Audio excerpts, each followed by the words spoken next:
حضرت ابن عمر رضی اللہ تعالی عنہما سے مروی ہے کہ آپ صلی اللہ علیہ وسلم نے فرمایا، مومن صالحہ عورت کا عمل 70 صدیقین کے عمل کے برابر ہے، اور مرتبہ بیان کیا گیا ہے۔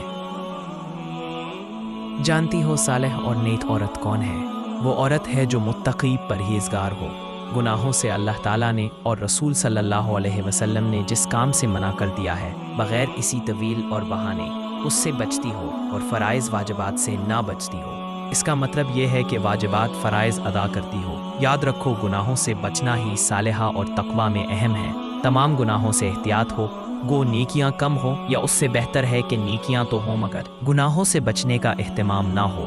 مثلا نماز روزہ تلاوت تو ہو مگر اس کے ساتھ بے پردگی بھی ہو، غیر محرم سے یہ احتیاط نہ ہو، یا نماز روزہ ذکر تلاوت کے ساتھ بد زبانی لان تان کو سننا اور لڑنا جھگڑنا بھی ہو، یا یہ کہ ایک جانب نماز روزہ تلاوت بھی دوسری طرف ٹی وی بھی دیکھتی ہو، تو ایسی عورت صالحہ نہیں، اور ایسی نیکیاں رنگ نہیں لاتی۔ یہ ایسا ہی ہے جیسے دودھ مکھن پھل میوہ بھی کھایا اور ساتھ ہی مٹی کا تیل یا پیڑوں بھی پی لیا، تو ایسی صورت میں غذا سے کیا فائدہ ہوگا؟ اسی طرح نیکیوں کے ساتھ گناہ بھی کرتی رہے تو نیکیوں کا ثمر ظاہر نہ ہوگا۔ پیارے بہنوں، آج گناہوں سے توبہ کر لو۔